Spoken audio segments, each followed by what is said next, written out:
Racist passenger tries to remove black pilot freezes when he flashes his badge. You can't possibly be the captain of this aircraft. I demand to speak with the real pilot immediately. I assure you, ma'am, I am indeed the captain of this flight. I've been flying for over 20 years, and I'd be happy to show you my credentials. The tension in the cabin was palpable as Captain James Washington stood tall in his crisp uniform, facing an irate middle-aged woman who had planted herself firmly at the cockpit door. Her face was flushed with indignation, her designer handbag clutched tightly against her chest like a shield. The other passengers watched in uncomfortable silence, some averting their eyes while others stared openly at the confrontation. "I don't care what kind of ID you have," the woman hissed, her voice rising. "Someone like you couldn't possibly be qualified to fly this plane. I've never seen oh well, you know what I mean." The implication hung in the air, ugly and unmistakable. A flight attendant stepped forward, her professional smile strained. "Ma'am, I need to ask you to take your seat. We're preparing for departure." "I will not," the woman declared, crossing her arms. "Not until I speak with whoever's really in charge. I know my rights as a passenger." Captain Washington's expression remained calm, though something flashed behind his eyes. A familiar weariness, perhaps, but also a quiet determination. With deliberate movements, he reached into his breast pocket and withdrew not just his pilot credentials, but another identification card. As he held it up, the woman's eyes widened. "In addition to being your captain today, I'm also a retired Air Force colonel with over 5,000 flight hours and a Congressional Medal of Honor recipient. Now you have two options, ma'am. You can return to your seat and enjoy our flight to Chicago, or you can exit the aircraft and make other arrangements." The woman froze, her mouth opening and closing without sound as she stared at the badge in his hand. But let's go back to how this all started. It was just 3 hours earlier when Captain James Washington arrived at Reagan National Airport for what should have been a routine flight. 3 hours earlier, the morning sun streamed through the tall windows of Reagan National Airport as Captain James Washington strode through the terminal, rolling his pilot's case behind him. At 62, he carried himself with the straight-backed posture of his military days, his uniform immaculate, his salt-and-pepper hair closely cropped. After 4 decades in the air, 22 years in the Air Force followed by 18 as a commercial airline pilot, James still felt a flutter of excitement before each flight. He nodded to the security guards who recognized him, exchanging brief greetings with the coffee shop barista who already had his order ready, black coffee, no sugar. "Morning, Captain Washington, the usual," she called out cheerfully. "Morning, Diane, you know me too well," he replied with a warm smile, taking the cup she offered. "How's that grandson of yours doing? Started walking yet?" "Running is more like it. I can barely keep up," Diane laughed, showing him a photo on her phone. "My daughter says he's going to be an athlete for sure," James chuckled. "With those legs, no doubt about it. Thanks for the coffee." These small, human connections were part of what James loved about his job.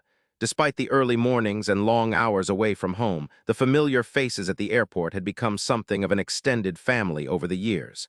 As he made his way to the pilot's lounge, James reviewed his flight plan in his mind. Today's route was one he'd flown hundreds of times: Washington, D.C. to Chicago O'Hare, a straightforward 2-hour journey aboard an Airbus A320. The weather forecast showed clear skies all the way, with just a slight crosswind expected at O'Hare.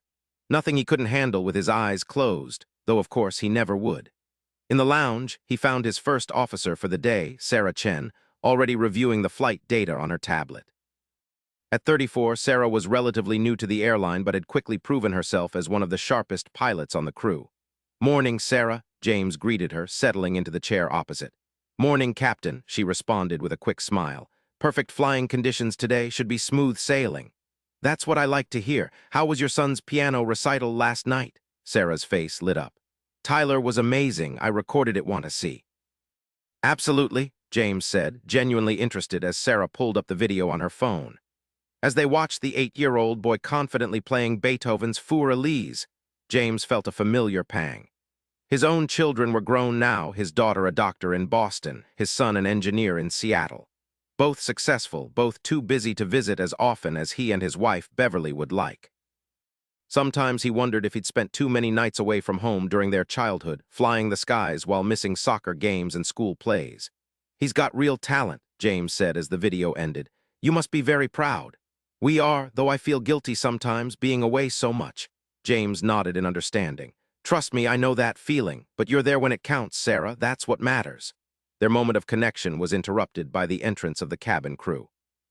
Leading them was Marge Peterson, the chief flight attendant, a no-nonsense woman in her late 50s who had been with the airline even longer than James. "Captain, First Officer," she greeted them with a nod. "Ready for today's adventure?" "Always am, Marge," James replied. "How's the passenger list looking?" Marge's expression tightened almost imperceptibly. "Full flight. 162 passengers, including one on the upgrade list who's already called the desk twice to complain about not getting her first-class seat confirmed." "One of those days, huh? Isn't it always?" Marge said with a wry smile. "But we'll handle it. We always do." The pre-flight briefing went smoothly, James reviewing safety procedures and weather conditions with the assembled crew. He had always believed that a well-informed crew was a confident one, and confidence translated to passenger comfort. "Any questions?" he asked as the briefing concluded. There were none. This was an experienced team who knew their jobs well. "All right then, let's give these folks a safe, comfortable ride to Chicago. Boarding begins in 40 minutes. The crew dispersed to prepare the aircraft, while James and Sarah made their way to the cockpit for their own pre-flight checks.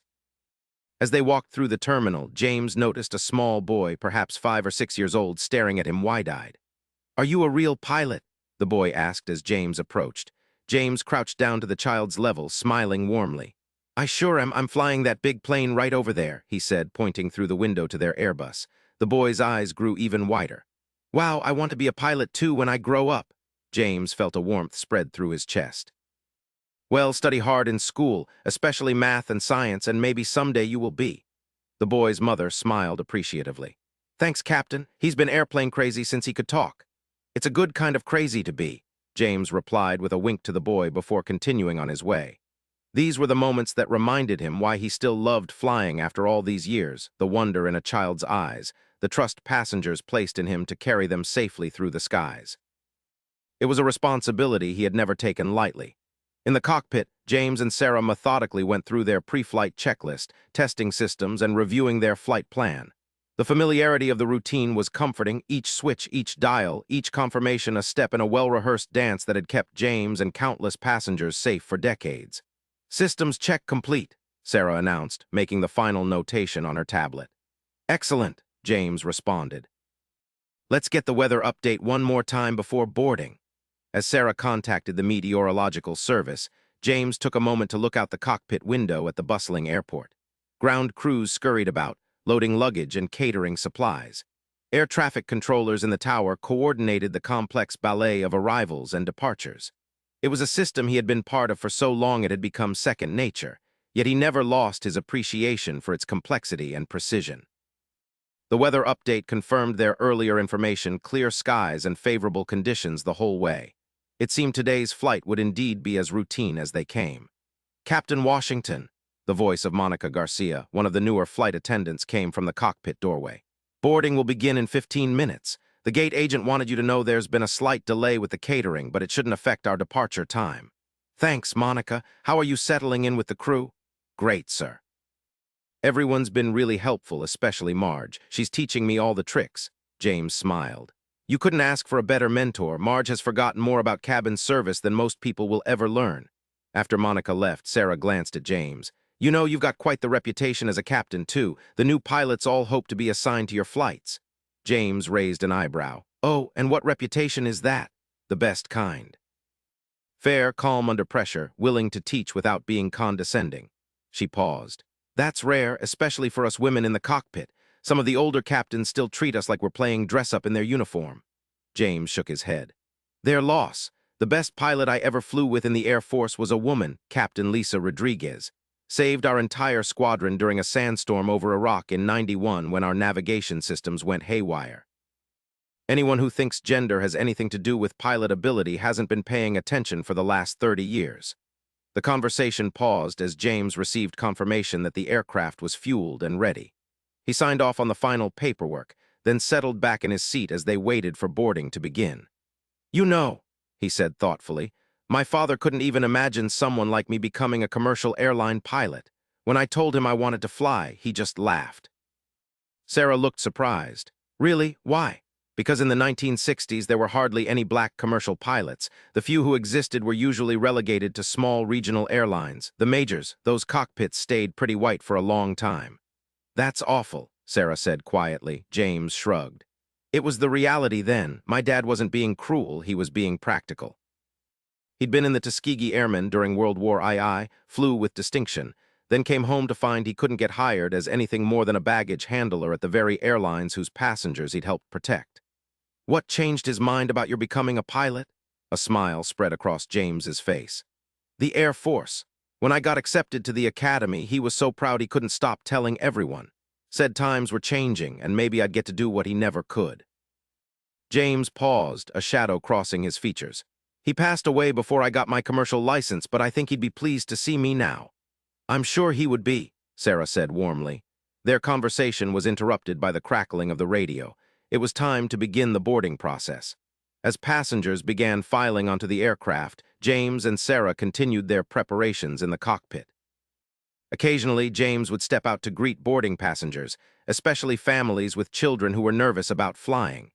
It was a small gesture, but one he believed made a difference, putting a human face to the voice that would later come through the cabin speakers. "Good morning, welcome aboard," he said warmly to each group, standing tall in the cabin doorway. Most passengers responded with smiles and nods, some stopping to ask questions about the weather or flight time. About halfway through the boarding process, Marge appeared at his side. "Heads up, Captain. The upgrade complainant just boarded and she's already giving Monica grief about her seat assignment." James glanced down the jetway to see a woman in her 50s with expensively highlighted hair and a designer outfit arguing with the gate agent. Even from a distance, her body language screamed entitlement. "I'll keep an eye out," he assured Marge. "Who is she?" "Name's Elena Whitfield. Executive of some kind, platinum frequent flyer. Travels this route often, apparently." James nodded, continuing to greet passengers as they boarded. When Ms. Whitfield finally made her way onto the aircraft, her dissatisfaction was palpable. She barely acknowledged James's greeting, her eyes sliding past him as if he weren't there. "Good morning, ma'am. Welcome aboard," he said anyway, maintaining his professionalism. She gave him a cursory glance, then did a double take, her eyebrows rising slightly before she pressed her lips together and moved into the cabin without a word. James had seen that look countless times throughout his career, the momentary surprise, sometimes followed by visible discomfort, occasionally even outright hostility. In 2025, people were generally better at hiding their biases than they had been when he first started flying, but they weren't always successful. He brushed it off as he always did. One passenger's prejudice wasn't going to affect how he did his job. Boarding continued smoothly until the final passengers were seated. James returned to the cockpit where Sarah had completed the remainder of their pre-flight checks. "All set?" he asked, settling into his captain's chair. "All set," she confirmed. "Ground crew reports all luggage loaded, and we've got clearance for pushback in 7 minutes." "Perfect," James said, putting on his headset and preparing to address the cabin. His welcome announcement was met with the usual shuffling sounds of passengers settling in for the journey. After covering the essential flight information, he signed off and turned to the business of getting their aircraft away from the gate and into the sky. The pushback and taxi were routine, the powerful engines humming with contained energy as they made their way to the runway. This was the part of flying James still loved best, the anticipation just before takeoff, the incredible surge of acceleration, and then that magical moment when the aircraft broke free of the earth and soared into the sky. "Washington Tower, American 4723 ready for departure," James said into his radio. "American 4723, you are cleared for takeoff, runway 19, winds 230 at 5 knots. Cleared for takeoff, runway 19. "American 4723, James confirmed, then turned to Sarah. "Let's fly." With practiced coordination, they guided the massive aircraft onto the runway, aligned with the center line. James advanced the throttles smoothly, feeling the familiar push as the engines spooled up to takeoff power. The Airbus accelerated quickly, and within moments he was pulling back on the side stick, lifting the nose wheel off the ground. The sensation never got old, the momentary heaviness as the aircraft rotated, followed by the lightness of being airborne. Below them, the sprawling expanse of the nation's capital gradually receded, the Potomac River glinting in the morning sunlight. "Positive rate," Sarah confirmed as their altitude increased. "Gear up." James reached for the landing gear lever. "Gear up." The landing gear retracted with a gentle thump, and the aircraft continued its climb into the clear blue sky. They followed their assigned departure route, banking gently to the west toward their cruising altitude of 34,000 feet. American 4723, contact departure on 125.65, the tower controller instructed. 125.65, American 4723, good day, James responded, switching to the new frequency. The climb to cruising altitude was smooth and uneventful, the aircraft performing exactly as expected. Once they leveled off, James relaxed slightly, scanning the instruments in the now familiar ritual of ongoing monitoring. Autopilot engaged, we're at cruise, he announced. Let's get the cabin crew updated. He pressed the interphone button to contact Marge. Chief, we've reached our cruising altitude. Weather's looking good all the way to Chicago, so you can begin service when you're ready. Copy that, Captain, Marge responded. We'll start service in about 5 minutes. James settled back in his seat, gazing out at the endless blue sky punctuated by scattered, fluffy clouds below. This was his office, his sanctuary, the place where he felt most at home despite the confines of the cockpit. Beautiful day up here, Sarah commented, voicing his thoughts. Always is, James replied with a smile. Above the clouds, there's nothing but blue skies and sunshine. They chatted casually as they monitored the aircraft systems, discussing everything from Sarah's upcoming vacation to James's plans for retirement, still a few years away, but increasingly on his mind. Beverly wants us to buy an RV, see all the national parks, he told Sarah. After a lifetime in the air, she thinks I should appreciate the ground for a change. Sounds perfect, Sarah said, though I bet you'll still find yourself looking up every time you hear an engine overhead. James laughed. Probably it's in my blood now. About 30 minutes into the flight, the peaceful routine was interrupted by the sound of the cockpit door chime. James pressed the button to open the door, revealing Monica's concerned face. Captain, we have a situation in the cabin, she said quietly. Ms. Whitfield is demanding to speak with you. She's becoming quite disruptive. James exchanged a glance with Sarah. What seems to be the problem? She's refusing to accept that her upgrade wasn't processed, and now she's... Monica hesitated, clearly uncomfortable. She's making some comments about the crew that are inappropriate. Marge is trying to handle it, but Ms. Whitfield insists on speaking with the captain. James sighed. Passenger conflicts weren't uncommon, but they were always unwelcome. Tell Marge I'll be out in a moment. Sarah, you have the aircraft. I have the aircraft, Sarah confirmed formally, taking full control as James unstrapped from his seat. In the cabin, James found Marge standing in the aisle beside row 5, where Alina Whitfield sat with her arms crossed, a look of indignation on her face. Several nearby passengers were watching the scene unfold with expressions ranging from annoyance to embarrassment. Ms. Whitfield, I'm Captain Washington, James said in a calm, authoritative tone as he approached. I understand there's an issue I might be able to help with. Alina Whitfield looked up, and James saw that flash of surprise again, this time followed by a distinct curl of her lip. You're the captain, she asked, her tone making it clear she found this difficult to believe. Yes, ma'am, I've been with the airline for 18 years. Now, how can I help you today? She seemed momentarily flustered, but quickly recovered. Well, Captain, I'm a platinum member, and I'm supposed to be seated in first class. Your staff has been entirely unhelpful about resolving the situation. James noticed Marge stiffen beside him, but maintained his professional demeanor. I understand your frustration, Ms. Whitfield. Let me explain what's happened. According to our system, your upgrade request was waitlisted but couldn't be confirmed before departure due to the flight being full. Your platinum status is certainly valued, but upgrades are subject to availability. That's unacceptable, Alina snapped. I take this flight twice a month, and I've never had this problem before. I think there's more to it than that. She glanced meaningfully at Monica, who stood nearby. The implication was clear, and James felt a familiar tightening in his chest, the same feeling he'd experienced countless times throughout his career when confronted with prejudice, both subtle and overt. Ms. Whitfield, he said evenly, I can assure you that our upgrade process is based solely on availability and status. Race plays absolutely no role in our seating assignments or service quality. Alina's face flushed. I never mentioned race. The fact that you immediately went there says more about you than it does about me. James maintained his composure, though he could feel several pairs of eyes on him now. My apologies if I misunderstood your concern. The fact remains that first class is full, and we're unable to offer you an upgrade on this flight. I'm afraid that's the final word on the matter. This is ridiculous, Alina muttered, but she seemed to realize she wasn't going to get her way. I'll be filing a complaint with customer service. That's certainly you're right, James acknowledged. Is there anything else I can help you with today? When she didn't respond, James nodded politely. Then I'll return to the cockpit. Our flight attendants will ensure you have a comfortable journey to Chicago. As he turned to leave, Alina called after him. Actually, I do have a question. How long have you been flying this specific aircraft type? The question seemed innocent enough, but James had heard variations of it too many times not to recognize the implication, a questioning of his qualifications based on his appearance. I've been flying the Airbus A320 family for over 15 years, ma'am, he answered patiently.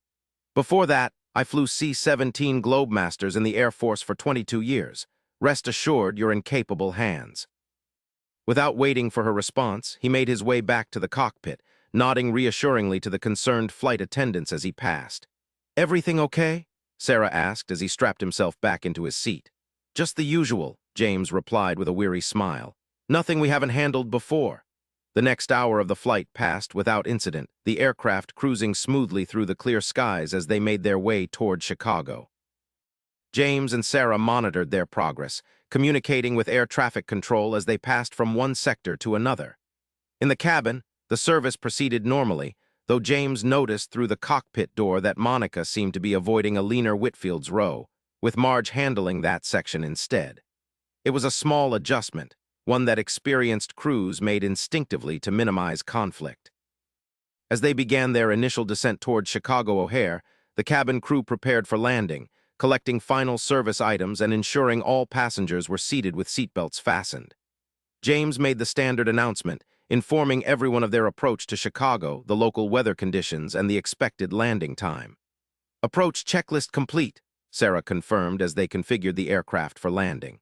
Thank you, James acknowledged, his focus now entirely on the task at hand. O'Hare was one of the busiest airports in the world, its complex approach patterns requiring precision and attention. Despite his decades of experience, James never took landings for granted. Each one demanded respect and concentration. American 4723, descend and maintain 6,000 feet. Expect ILS approach runway 27R, came the instruction from Chicago Approach Control. Descend and maintain 6,000. Expect ILS 27R, American 4723, James confirmed, adjusting their descent path. The aircraft responded smoothly to his inputs, descending through scattered clouds toward the sprawling metropolis below. The Chicago skyline appeared in the distance, the distinctive Willis Tower standing tall among its neighboring skyscrapers. Landing gear down, James commanded as they approached their final descent. Landing gear down and locked, Sarah confirmed after checking the indicators. They were now fully configured for landing, the aircraft stable on its approach path. James could see the runway ahead, its lights visible even in the daylight. American 4723 cleared to land runway 27R, wind 290 at 8 knots, the tower controller announced. Cleared to land 27R, American 4723, James acknowledged. The final approach was textbook perfect, the Airbus settling onto the runway with a gentle touchdown that even James had to admit was one of his better ones. He applied reverse thrust, slowing the aircraft as they taxied off the active runway. Nice landing, Captain, Sarah said with an appreciative nod. Thanks. Now for the fun part, finding our gate in this maze, James joked, referring to O'Hare's notoriously complex taxiway system. They were directed to Gate K-12, where ground crews were already waiting to receive the aircraft. As they approached the gate, James performed the final checks, ensuring all systems were properly configured for arrival. Parking brake set, engines shut down checklist, he announced as they came to a stop at the gate.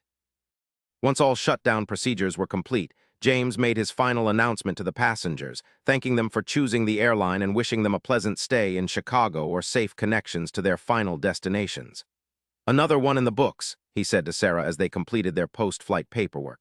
2-hour layover, then back to D.C., just enough time for lunch, Sarah observed. Care to join me? There's a decent sandwich place in Terminal 3. Sounds good, James agreed. I'll meet you there after I check in with the crew about the return flight. As passengers began to deplane, James and Sarah gathered their belongings and prepared to leave the cockpit. It had been a smooth, routine flight, exactly the kind pilots hoped for. James stepped into the cabin to thank the crew and bid farewell to the deplaning passengers. Many nodded politely or thanked him in return, though Alina Whitfield brushed past without acknowledgement. Good riddance, Marge murmured beside him, watching Alina's retreating back. James chuckled. We've seen worse. True, Marge agreed, but people like that still get under my skin after all these years. Mine too, James admitted, but I learned a long time ago not to let them rent space in my head, not worth the price. After confirming the cabin crew was set for the return flight, James made his way through the terminal toward the sandwich shop where he was to meet Sarah. O'Hare was bustling as always, a cross-section of humanity rushing in all directions, families heading on vacations, business travelers glued to their phones, airport staff keeping the complex operation running. At the restaurant, Sarah had already secured a table and ordered for both of them, knowing James's preference for turkey on whole wheat after their many flights together. So, she said as he settled into his seat, think Ms. Whitfield will be on our return flight? James groaned. God, I hope not. One encounter per day is my limit. They ate their lunch, discussing the upcoming return flight and their plans for the weekend. Sarah was looking forward to attending Tyler's baseball game, while James was planning a quiet dinner with Beverly to celebrate their 35th wedding anniversary. 35 years, Sarah marveled. That's impressive, especially in our line of work. James nodded, a warm smile spreading across his face. Beverly's the real hero there. Not easy being married to someone who's gone half the time. She raised our kids practically single-handedly during my Air Force deployments. How did you meet? College, Howard University. She was studying education. I was in ROTC, saw her at a campus bookstore, working up the courage to talk to her for 30 minutes before I finally made my move. James laughed at the memory. She told me later she'd noticed me hovering and almost called campus security. Sarah laughed. And now, 35 years later. 38 if you count dating, James corrected. And every day I'm still amazed she said yes. Their lunch was interrupted by the buzz of James's phone, a text from Marge. Heads up. Whitfield booked on our return flight, upgraded to 1A. James showed the message to Sarah, who grimaced. Well, at least she got her upgrade. Maybe she'll be in a better mood. Maybe, James agreed, though he didn't sound convinced. As long as she stays in her seat and enjoys the free champagne, we'll be fine. They finished their lunch and headed back toward their departure gate for the return flight. The layover had passed quickly, and it was almost time to begin the boarding process again. At the gate, the same crew was preparing for the return journey. Monica seemed more relaxed now, chatting with the other flight attendants as they waited for boarding to begin. All set for round 2? James asked Marge as he approached. As we'll ever be, she replied. Our friend Ms. Whitfield just checked in at the desk. She made a point of telling the gate agent that she expected proper service this time. James shook his head. Well, she'll get the same professional service everyone else gets, no more, no less. The boarding process for the return flight began smoothly, with first-class passengers, including Alina Whitfield, boarding first. James noticed she made a show of settling into her seat 1A, deliberately avoiding eye contact with him as he greeted passengers at the cabin door. Once everyone was aboard, James and Sarah returned to the cockpit to prepare for departure. The pre-flight checks were as thorough as always. Both pilots focused on ensuring everything was in perfect order before pushback. Chicago Tower, American 4723 requesting pushback and taxi, James radioed once they were ready. American 4723, pushback approved. Taxi to runway 28L via taxiway K Alpha Bravo. Pushback approved. Taxi to 28L via K Alpha Bravo, American 4723, James confirmed. The ground crew began the pushback procedure, and soon they were taxiing toward the runway, the powerful engines rumbling beneath them. The sky had darkened slightly during their layover, with clouds building to the west, but conditions were still well within safe operating parameters. Weather radar showing some precipitation about 100 miles out, Sarah noted. Nothing severe, but we might hit some light chop once we're airborne. Noted, James responded, already planning how to handle it. We'll climb to 36,000 today instead of 34, should be smoother up there. They reached the runway, completed their final checks, and received clearance for takeoff. Once again, the powerful Airbus accelerated down the runway, lifting gracefully into the sky as James guided it upward. The climb was smooth initially, but as they passed through 15,000 feet, they encountered the first patches of turbulence, just as Sarah had predicted. Folks, this is Captain Washington, James announced over the PA system. As you can feel, we're experiencing some light turbulence as we climb. This is perfectly normal and nothing to be concerned about. However, I've illuminated the seatbelt sign, so please remain seated with your seatbelts fastened until we reach our cruising altitude and the sign is turned off. They continued their climb, the aircraft occasionally bucking slightly in the unsettled air. James handled the controls with the ease of long experience, making small adjustments to maintain their climb profile. At 36,000 feet, they leveled off into smoother air. James switched off the seatbelt sign and informed the cabin crew they could begin their service. The return flight to Washington would be slightly longer due to headwinds, about 2 hours and 15 minutes in total. As they settled into the cruise phase, James and Sarah monitored the systems and weather, noting a line of thunderstorms far to the south of their route, not a factor for their flight, but an indication of the unstable air mass affecting the region. About 45 minutes into the flight, the cockpit door chime sounded. James pressed the button to admit whoever was outside, expecting it to be Marge with a cabin update. Instead, Eleanor Whitfield pushed her way in, her face flushed with what appeared to be a combination of indignation and the first-class champagne she'd been enjoying. "Ms. Whitfield," James said, surprised and concerned. "You're not permitted in the cockpit during flight. I need to ask you to return to your seat immediately." "I will not," she declared, planting herself firmly in the entryway. "Not until I get some answers."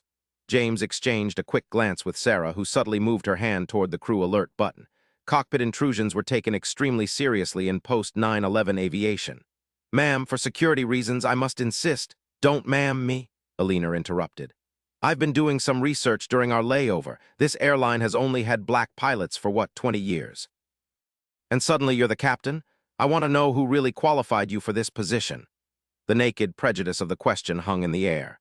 James felt a familiar heat rising in his chest, not anger exactly, but a deep weariness mixed with determination. He'd faced this kind of ignorance throughout his career, from his early days at the academy to the present, though it had become less frequent and usually less blatant over the years. Behind Eleanor, Marge appeared in the cabin, her face a mask of professional concern overlaying obvious outrage. "Ms. Whitfield, you need to return to your seat now," she said firmly. "Entering the cockpit without authorization is a federal offense. I'm a paying customer, and I have questions about the qualifications of the people responsible for my safety," Eleanor retorted, not moving from her position. That's when James made a decision. With calm, deliberate movements, he reached into his breast pocket and removed 2 identification cards, his pilot credentials and another, less frequently displayed ID. "Ms. Whitfield," he said evenly, "since you're so concerned about my qualifications, let me enlighten you. I graduated from the Air Force Academy in 1985, flew combat missions in Desert Storm and later in Afghanistan, retired as a colonel after 22 years of service, and have been flying commercially for 18 years. I've logged over 25,000 flight hours on various aircraft types, and I was qualified for this position by meeting the same rigorous standards as every other pilot at this airline." He held up the second ID card. "I'm also a recipient of the Congressional Medal of Honor for actions during a mission in Afghanistan in 2002, where I landed a damaged C-17 under enemy fire to evacuate 38 wounded soldiers." Eleanor stared at the medal citation card, her expression frozen somewhere between disbelief and dawning mortification. "Now," James continued, his voice level but firm, "you have 2 options. You can return to your seat and enjoy the remainder of our flight to Washington, or you can be met at the gate by federal air marshals and charged with interfering with a flight crew, a federal offense that carries significant penalties. The choice is yours, but I need your decision now." For a long moment, Eleanor didn't move. Then, without another word, she turned and allowed Marge to escort her back to her seat. When the cockpit door closed behind them, Sarah let out a long breath. "Well handled, Captain. Though I had no idea about the Medal of Honor, you've never mentioned it." James shrugged, tucking the IDs back into his pocket. "Not something I advertise. The medal's for what happened that day, not for me personally." "Still," Sarah insisted, "that's incredible. You're a legitimate hero." James shook his head slightly. "Just did what anyone would have done in that situation. The real heroes were the pararescue jumpers who went into active fire to load those wounded soldiers." They fell silent for a moment, both focusing on their instruments as they monitored the aircraft's progress. Outside, the sky had darkened further, the clouds below forming a solid carpet that stretched to the horizon. "You think she'll cause any more trouble?" Sarah finally asked. "I doubt it," James replied. "Most people back down when confronted with their own prejudice directly. They're more comfortable when it's subtle, deniable." "It's hard for me to imagine," Sarah admitted. "I mean, I've dealt with sexism as a female pilot, but—" "It's different," James acknowledged. "Not better or worse, just different. The assumptions people make based on gender versus race come from different places, manifest in different ways. But the end result is the same, being judged for something other than your abilities. As they approached the halfway point of their return journey, the cabin seemed to have settled into normalcy. Marge reported that Ms. Whitfield had remained in her seat, refusing further service but causing no additional disruptions. "I've documented the incident for the record," Marge informed James via the interphone, "just in case we need it later." "Appreciate it," James responded. "Let's just get everyone home safely, and we can deal with the paperwork afterward." The remainder of the flight proceeded without incident, the aircraft making good time despite the headwinds. As they began their descent toward Reagan National, James reflected on the day's events, another episode in a long career that had seen both tremendous progress and persistent reminders that some prejudices died hard. "Beginning descent checklist," Sarah announced, bringing his focus back to the immediate task. "Thank you," he replied, turning his full attention to bringing their aircraft safely back to Earth.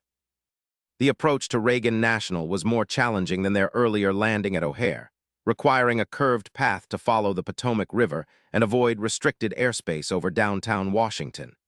It was a familiar challenge for James, one that still engaged his skills fully even after countless repetitions.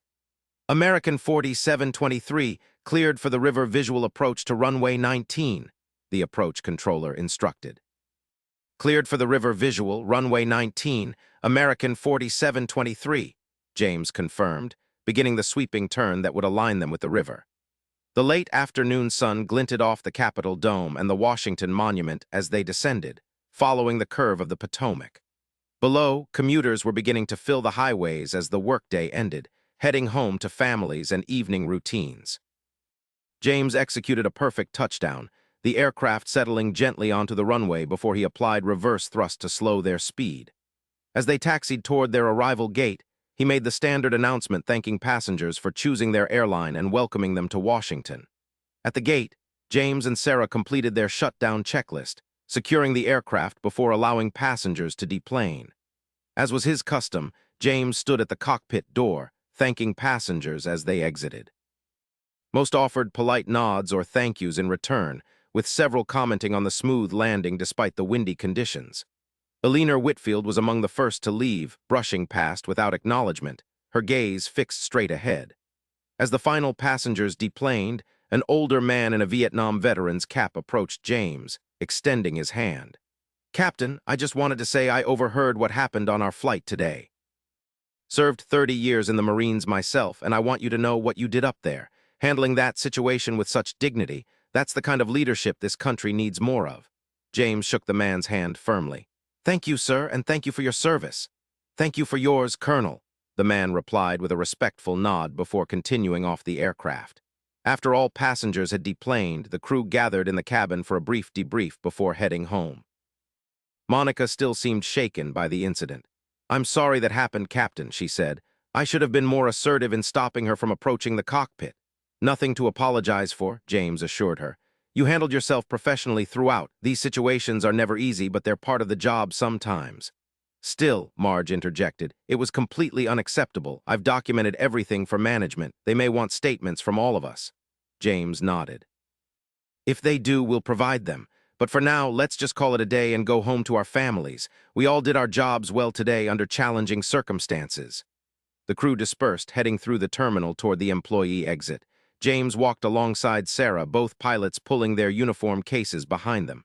"Plans for tonight?" Sarah asked as they approached the parking area.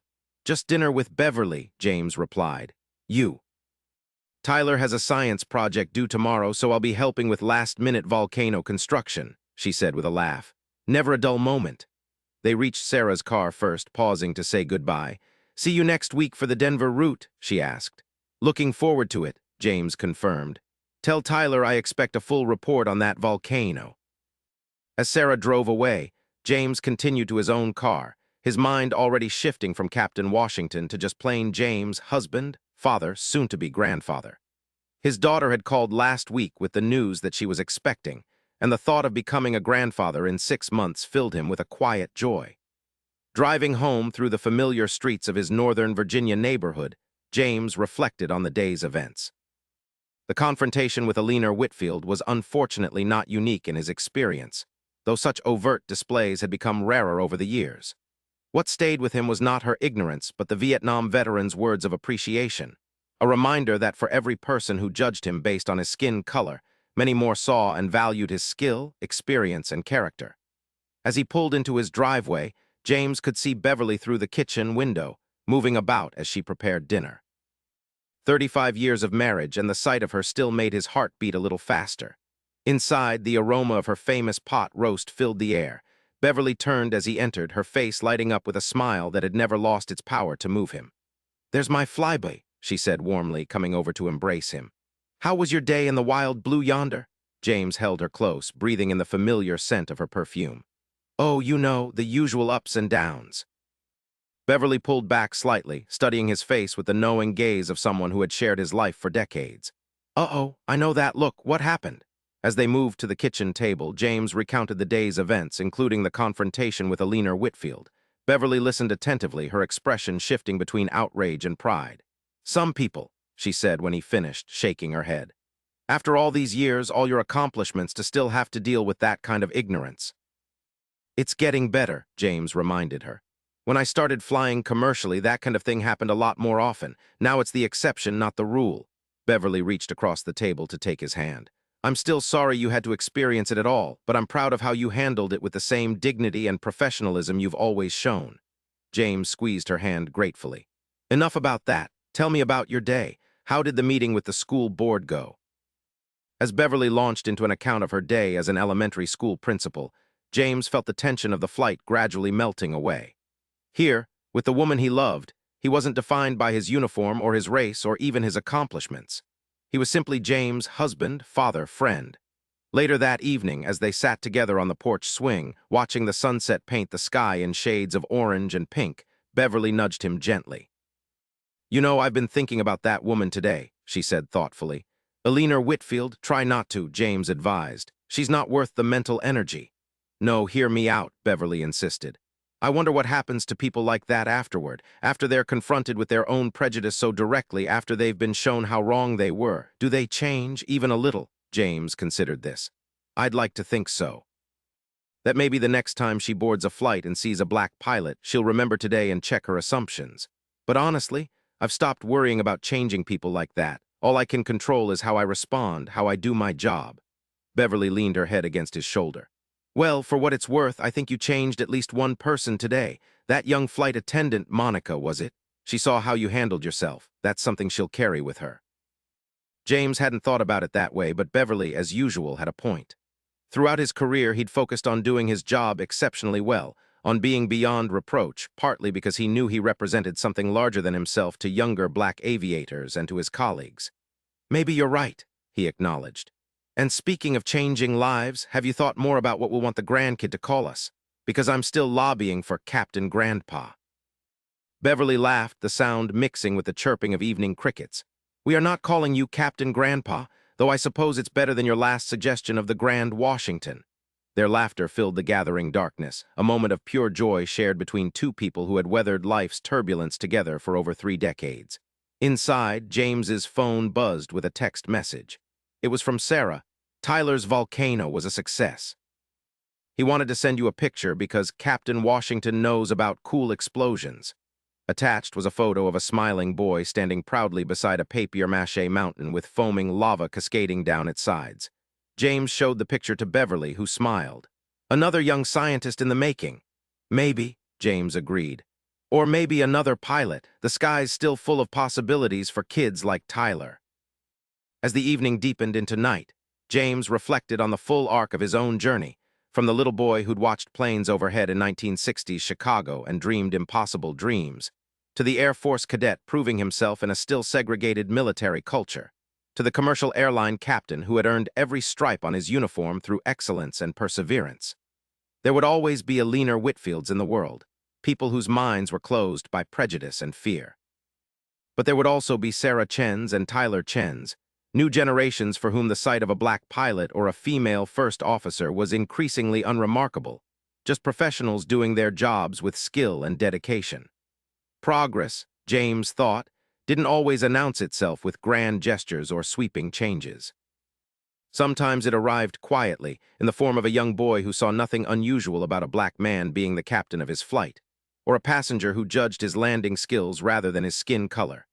Tomorrow, he would wake up, put on his uniform, and take to the skies again, not as a pioneer or a symbol, but simply as Captain James Washington, doing the job he loved with the excellence he demanded of himself. And perhaps that, in its way, was the most powerful statement of all. If you're enjoying this story, please consider subscribing to hear more stories like this. Thank you for listening. If this story touched you, please subscribe and share your thoughts in the comments.